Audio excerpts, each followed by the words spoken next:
Seems legit.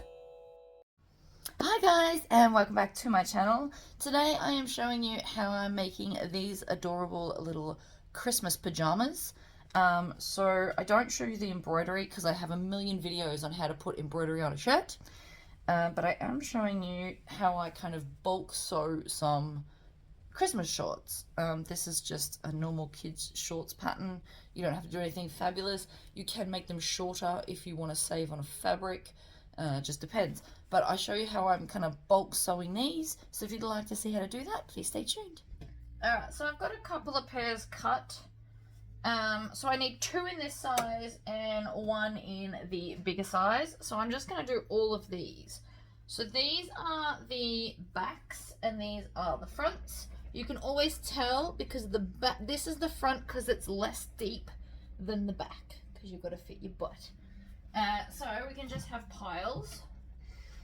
So I'm going to grab one of these and one of these and put them right sides together, and I'm going to do... Why is that such a different size? What is going on? Unless this is the other size. Hold on. I have a lot of sizes. That is the 7. And what size is this? And that's the 7. So they should match. Oh, I don't know. Either way, I'm going to stitch this front section here. I'm just on 2.5 stitch length. With just a normal needle. I have no idea what I've done to make them be so odd. But it's fine. I'll deal with it later. So there's one. I should have to do 4 of these. Oh, my dog's farts today are atrocious and I'm nearly passing out from them. They are so bad. Alright. So I'm just joining the front to the back at the inner leg seam here. That's what we're doing first. You can even chain stitch them. I feel like I'm missing something.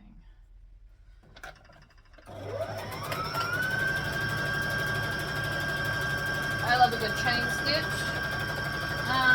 And I've got navy blue in because technically the background's like a greeny blue, so it doesn't really matter. Also you won't see it, so it really doesn't matter. Okay. So I've got a front to back. I think I just stuffed it up by not paying attention. And what do we got? Front to back, which means this is probably back to back, or I cut them wrong. It could go either way. No, they're back to back. That's what I did. You gotta grab one of each side. And the reason I want to bulk sew them is because I also have to bulk overlock them. And some people would tell me, why don't I just overlock them? I do find that sewing and overlocking is much stronger, so I like to do that. These are also kids shorts, and I plan on giving them to them so they can wear them for the whole month of December if they so choose. Which means they need to be able to be machine washable and sturdy. And I know my kid, he destroys everything. So I just assumed that all kids are going to be similarly as aggressive. So we can put on each of my legs, which you can't see, I've put one of the backs, and then I'm going to put the front, and then join them, and then we'll deal. There is a fair chance that I didn't pay full attention to the pattern. It had several size options, so I'm guessing I've cut one short, and one longer short. It doesn't matter. The downside to rushing is sometimes I do often make mistakes. It's fine. I will probably sew, so the 2 men's shorts are the same size, so I'll probably sew them in a grouping, and I'm just going to make the 2 women's size the same because I can. Alright, so then we want to come over here to the overlocker. I was just trying to twist around so you can see. And then I'm going to chain stitch each one of those. And the reason I have to do this first is because the next seam's going to cross over it, so we need an overlock knit.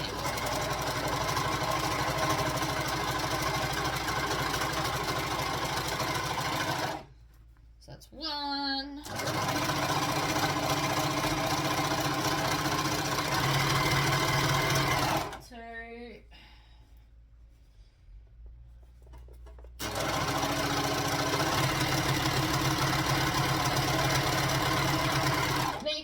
Do this with all the sizes. I do, however, maybe not suggest that. I maybe suggest doing one full size at a time, or you'll get confused with all the pieces.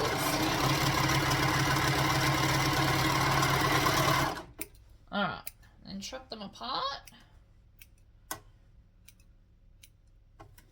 And then we're going to come back to the sewing machine. And we're going to open them up so that they're open flat like this. And then we're going to find 2 opposites. So there's that one on my lap. So that's the back there. And then we just need to find one that when laid down, like this one, will match up. So back to back, like that. I want to crisscross those so that the seam's flat at the crutch. You do not want a bulky crutch. Trust me on that. So I am going to put some pins here. And then because these are quite a simple short, I am going to not pin the rest. Now, if you're new to sewing, I do recommend pinning it. But I have made these a lot. The main thing to remember is to not pull on it when it goes around this curve, because it will stretch out of shape.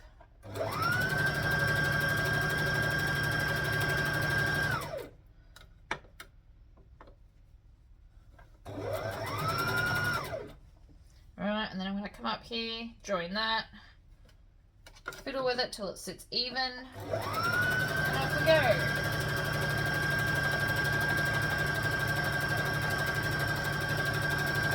This is flat out on this machine. It does not go any faster. Alright, so then I'm going to open this one, and I always do this even when I'm not on camera. I open them flat, and then I match them like this. I just find it easier to lay them flat and open. You can do it on the table if you've got enough space, but as you can see, I've got stuff everywhere. I am trying to get organized to pre-record all the videos for releases and things that I've promised people, because my move is a little bit up in the air at the moment. They haven't given us an official leaving date, which makes it super difficult. So I just figure if I pre-record everything, and then we can release it as we go, which is why there's stuff everywhere.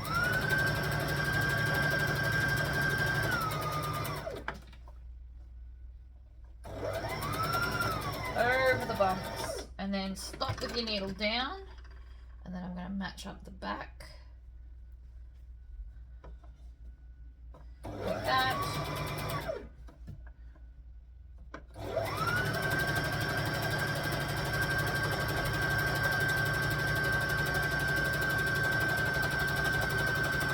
And back stitch.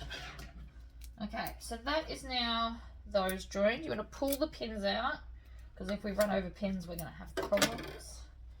And then again, we're going to come back to here, and we're going to overlock that seam. Now, I know there's a few different ways to do shorts. This is just my favorite. I find it easier than trying to slot one leg into the other and do this seam last. It's just me.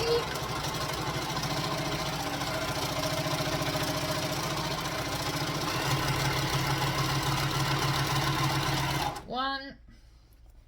Second one, grab it, chain stitch it.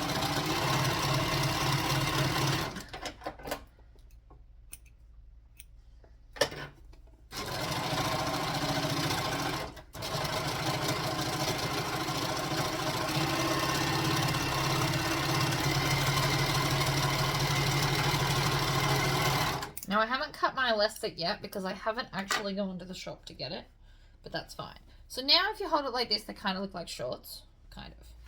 So what we're going to do is this here is the front seam. So we're going to grab that one like this, and then we're going to, the easiest way to do this is to follow that curve around to the opposite seam, and that's your back seam there.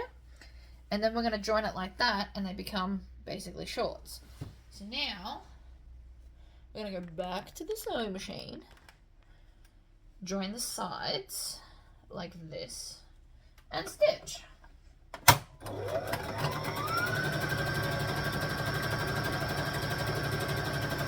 All the way down.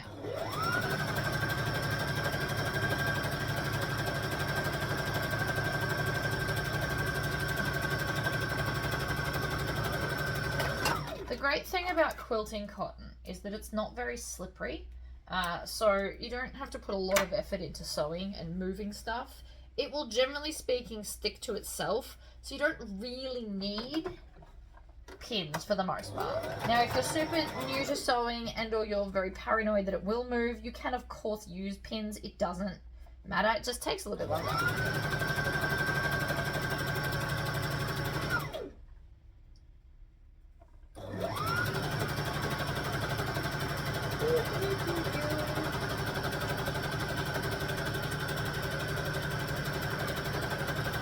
And back stitch, and then we're going to grab the other ones. So we need to open these out.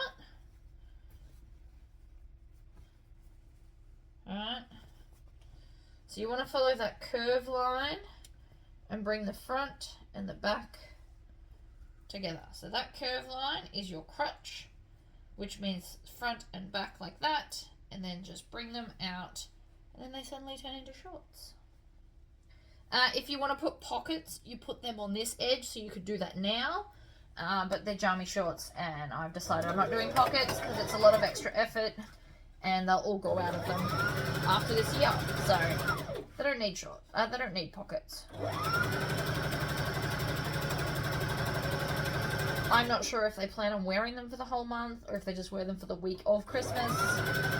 You can do pockets, I'm just not going to. Another way to save money but still be able to do this each year is buy extra of this fabric, because generally speaking they will still fit the adults the next year, and then you can just make an extra size for the kids that grow up. So then, you know, you'll get 2 years out of the adult ones, because fabric's not necessarily cheap, depending on where you live and when you've bought it. If you bought fabric last year that's Christmassy, this is a great way to use it.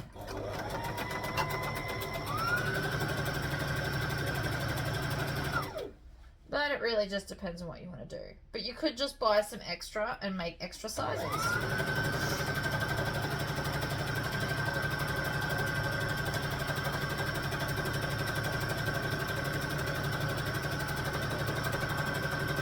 Back stitch, trim. See, now they look like shorts. See that? And so this top bit's so short because what we're actually going to do is fold it over and put the elastic in there, so you don't have to add an elastic band. Super quick. I will find the pattern number for you for this. But so now we're going to overlock the sides, the top, and the bottom of all of it, because then we're up to like top stitching and elastic. I have to check and see if I've got elastic. I'm not sure that I do. Oh, whoops. You don't want to start there. I just realised that. You want to do the edges first, because it'll cross over.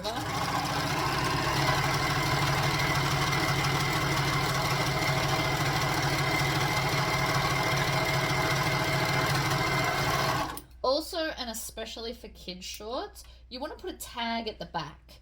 Especially if they're young kids, it helps them to know that that's the back, because that's where tags live. But even older kids, they don't want to overthink how to put your shorts up, so I've got tags to put. If you don't have actual tags, you could just fold like a piece of ribbon to signify the same thing. If you've got an embroidery machine and want to be funny, you can make a little like actual tag and write back on it.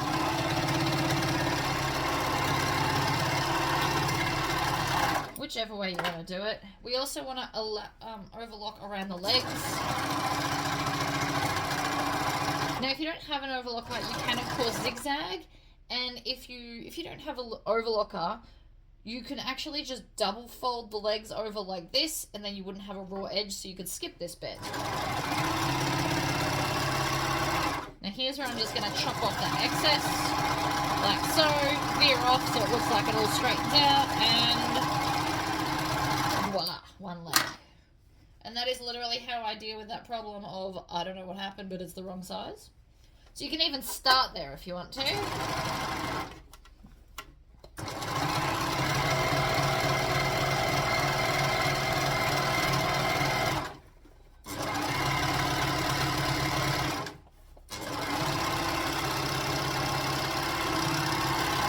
Voila, then we'll go and do the top that I did start before and then realised that was silly.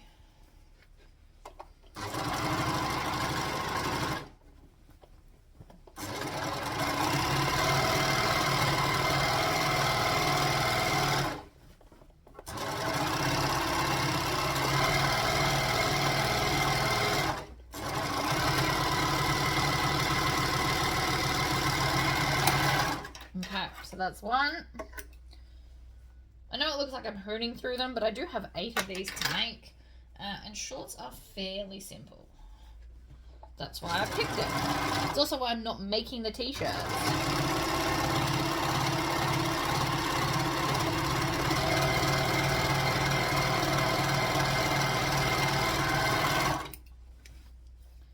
Trim these. You can trim them as you go or at the end. It doesn't necessarily matter.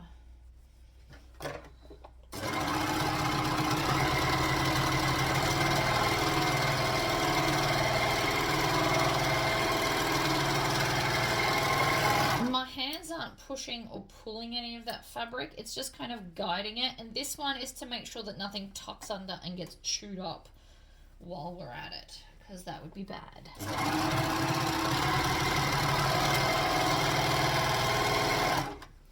Quilting cotton's fairly easy.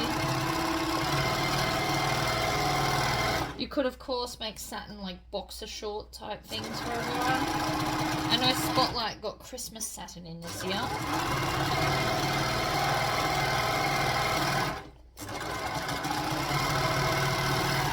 But I was going with the dinosaur theme.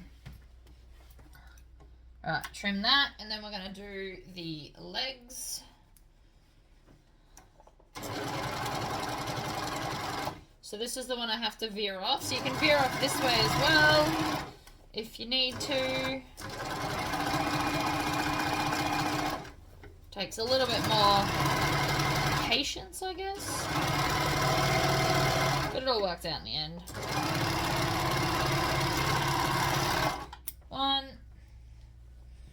One more.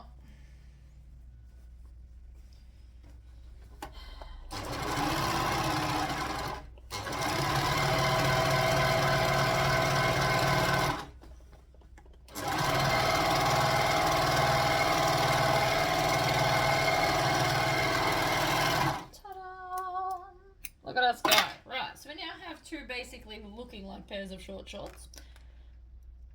Let's move you closer over here. Turn off the overlocker for now. Alright, so we want to do the legs.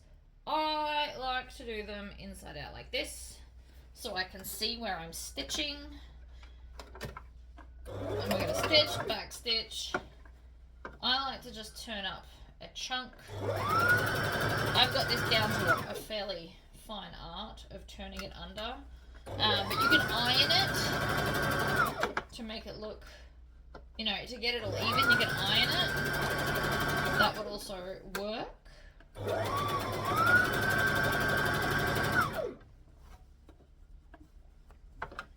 You can also take off this bit and feed this around like this. That's what it's for.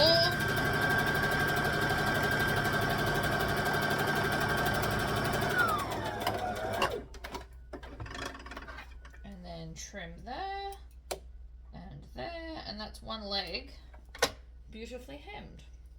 Now I'm going to repeat with the other side. So again, slide it on, fold it up. Oh, knuckles, that is disgusting.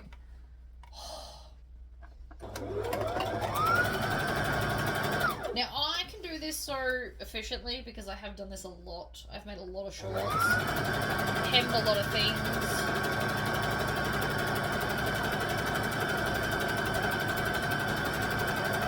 And again, I did say that this was going to be like a... So see here, I've kind of ducked in a little bit. I can just even it out by holding it. And stitching! So if you're new to this, I do recommend the ironing thing. Then it won't matter what your hem looks like, you can just iron it. Okay, so that's that one. Next one. Actually, I'll show you the elastic. Alright, so home stretch. So now we're going to want a little tag. I got these done on eBay. I think you pay $18 for 100, including post, I think. I've also got my elastic, which I pre-stretched before I measured. So the first thing I want to do is I want to fold this over, overlap it a little bit, and we're going to sew this together. I don't like threading my elastic, so I'm going to show you how to not do that.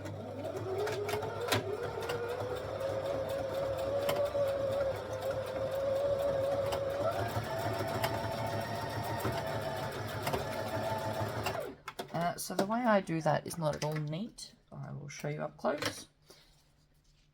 But you want to make sure that you can't pull it apart. That's pretty much the point of it. And going up and down in exactly the same spot won't make it as strong as if you kind of just wiggle around.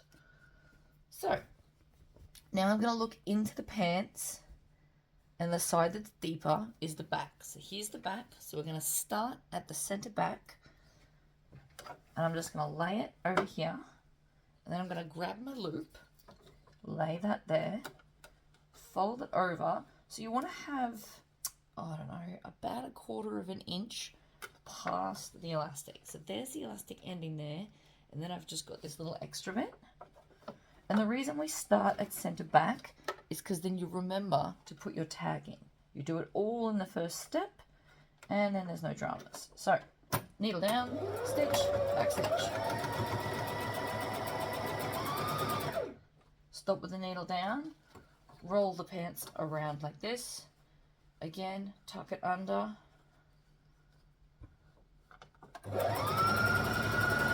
Now this method, you can only do it in small increments. Like that. And you want to make sure you're not stitching on the elastic. That is very important at this step. If you want to stitch the elastic down, we definitely can do that. I will show you how. But for this part, don't. Because we're currently not stretching it, the pants won't fit. So again, you want to make sure that this tucks under the same way that it's stitched down.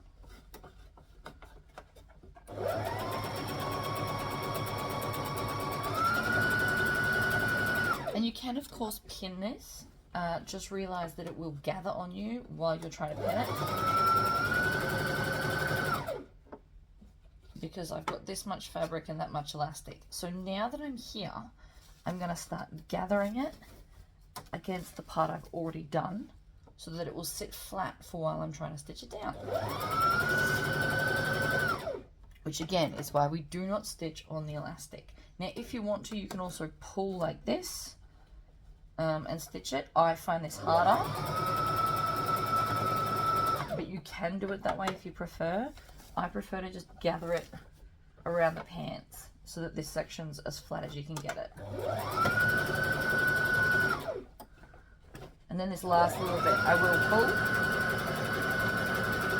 And then when you get back to the start, we're going to back stitch, lift up your needle, and you're all done. Trim off those tails, and then technically your shorts are done. If you want to put the if you want to stitch the elastic, now that it's done, we stretch it out like this, put it under, and then stitch.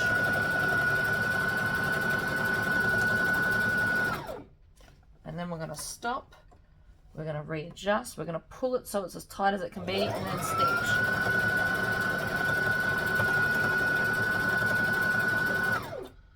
This will prevent the elastic from moving if that's what you're concerned about, and it gives this cute little look.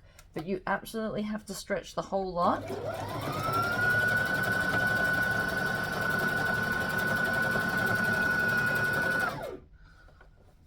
Adjust, stretch.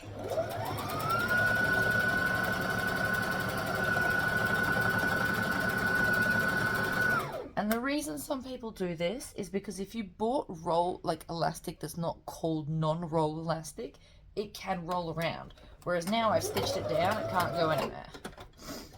So it just depends on what kind of elastic. I did buy non-roll, that was not necessary, but I did also just want to show you the option. So now, they are my Christmas jammy shorts, and these are the Christmas shirts. This one needs an iron, so I will iron it, and then I've just been packaging them up like this with a little tag, so I know whose is whose, because they're all different sizes, and you can't see the size from here. So this one is for summer. So that's how I'm packaging them, and I'm just going to make a whole bunch more. But I'm halfway through. That is all the children done. And for the adults, I'm actually going to use a boxer shorts pattern, just because I can. So there you go, guys. That's like a fun little Christmas idea for you. All right, bye-bye.